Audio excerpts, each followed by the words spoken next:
All right, Raider Nation, welcome back to the Raider D podcast out here on the Raider Ranch. And today we're going to be talking about Maxx Crosby. Now, I know that there has been a lot of negative talk about Maxx Crosby and his cryptic tweets and posts and comments on his own show, The Rush Podcast. But I just got a message from somebody within the organization that is very good news for the Las Vegas Raiders. And that is that Pete Carroll and the new GM, John Spytek, are absolutely going to do everything possible to make Maxx Crosby happy and keep him happy and healthy and ready for the 2025 NFL season. There will be no trade talk. They have zero interest in trading the best player on our team, and they will be renegotiating his contract to get him some more guaranteed money and make sure that he is happy and ready to go. And there's also been a lot of talk about yesterday's introductory press conference with John Spytek and Pete Carroll as to whether or not Maxx Crosby was happy, because throughout the entire press conference, he was standing up on the sidewall, and there's been a lot of memes and a lot of stuff on Instagram, Facebook, YouTube, etc., showing Maxx Crosby with his arms crossed, which is a defensive posture in communication field, right? And what people are missing is, after the press conference, there is a video of Pete Carroll and Maxx Crosby chopping it up, laughing, a lot of shoulder tapping, and, it was very comfortable conversation. Here's the thing that I know about Pete Carroll. Throughout his entire career, Pete Carroll has been a very beloved figure in the NFL by both players, coaches, everybody, you name it. Everybody likes this dude. He has a magnetic personality, unlike some people, like myself. It's a really good thing for the Raiders to have a guy who has these football smarts of a Pete Carroll. He has the achievements of a Pete Carroll, but he also has the personality that people actually like to be around.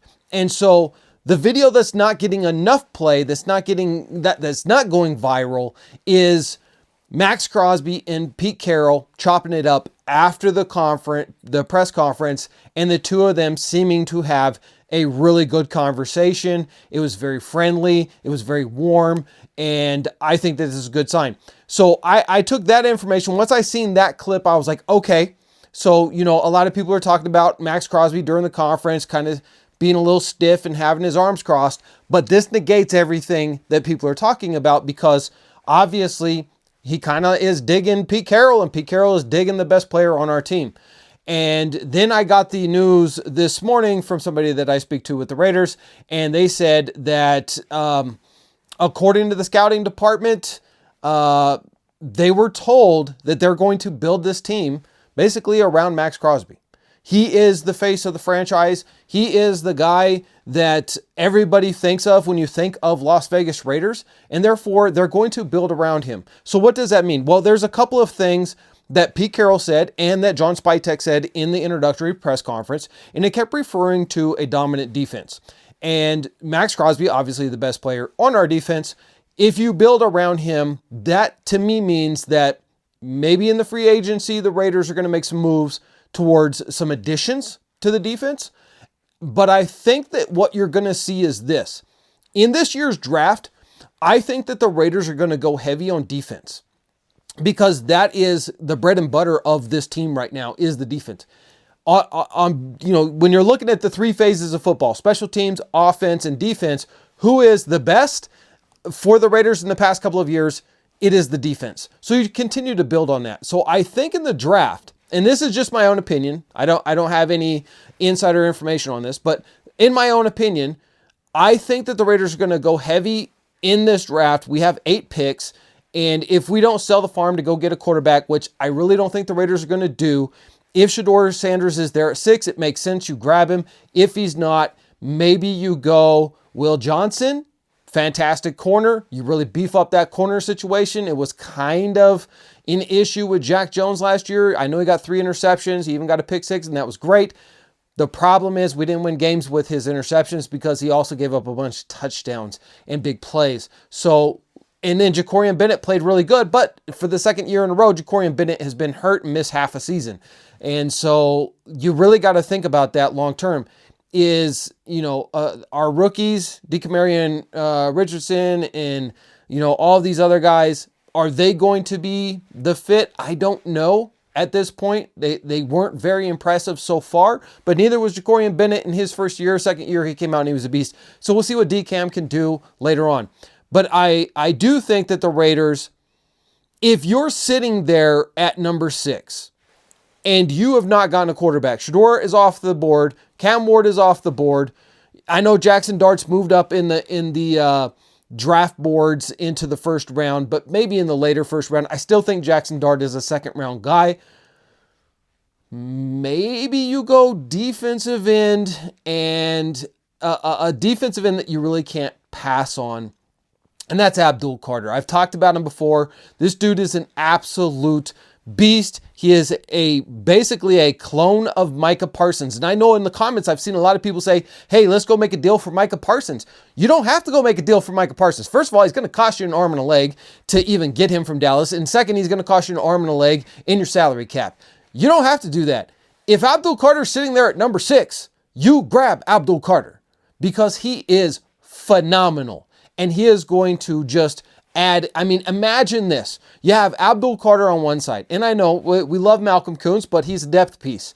We love what Clavion Chason did, but he's a depth piece. Tyree Wilson not panning out at defensive end. Move him to the inside. Imagine this. You have Maxx Crosby on one side. Christian Wilkins at defensive tackle. Tyree Wilson at your other defensive tackle. And Abdul Carter on your other side of the defensive end. We would literally have the scariest defensive line in the entire NFL. And I get it. You don't win Super Bowl championships with that alone. And I've said it before, you don't win a Super Bowl just because of a defensive end. You got to have the quarterback. But if you're not going to get the quarterback this year, what Coach Carroll said was, you take care of your quarterback, whoever it is, and you can be victorious. Offensive line, defense, run the ball. We don't have a running back, so this class is loaded. I'm talking about Scattaboo. I'm talking about Ashton Genty and a whole plethora of other running backs in this draft class that they didn't have last year. And so you can absolutely get a Scattaboo in the second round, and he is very much like a Marshawn Lynch style of runner, and that's exactly the kind of guy that I could see Pete Carroll going out and getting. That fixes your running game. We have a couple of picks in the third round. You can go and get some guards. Bring in some more depth at offensive guard. Grab defense in the first round. And maybe you go out and you sign T. Higgins. Again, I've talked about him a lot. I know there's mixed feelings. People love him. People hate him. But he is a far better wide receiver than any wide receiver we have on our team right now. The only issue with T. Higgins is injury issues throughout his career. Again, it's a risk, but we've got the money. You spend the money. Hey, he's an upgrade. You put, our star wide receiver in Jacoby Myers back at slot and let him be a stud at slot. That's his natural position. T. Higgins, Jacoby Myers, Trey Tucker, Brock Bowers. We're doing good. Aiden O'Connell as the starter, or you go out and maybe you grab somebody in the free agency. I know rumors about Russell Wilson. I don't buy it. I don't see it happening. I'm not going to drink that Kool-Aid this year now that Pete Carroll is our head coach. He's made, water under the bridge for him trying to sabotage Pete Carroll and ask the ownership to fire Pete Carroll. He's let that go. However, you don't bring a guy like that into an organization because, again, John Spytek has talked about character, and Russell Wilson has proven over time that he is lacking in that department, according to reports. So I don't see that happening. Maybe a Justin Fields, maybe a Sam Darnold, or maybe you just stick with Aiden O'Connell. That remains to be seen as to what is going to happen. But one thing is absolutely for sure, guys, we are out here on the Raider Ranch and we are having a blast with you guys. And we want to share more of the Raider Ranch as we get this place built out.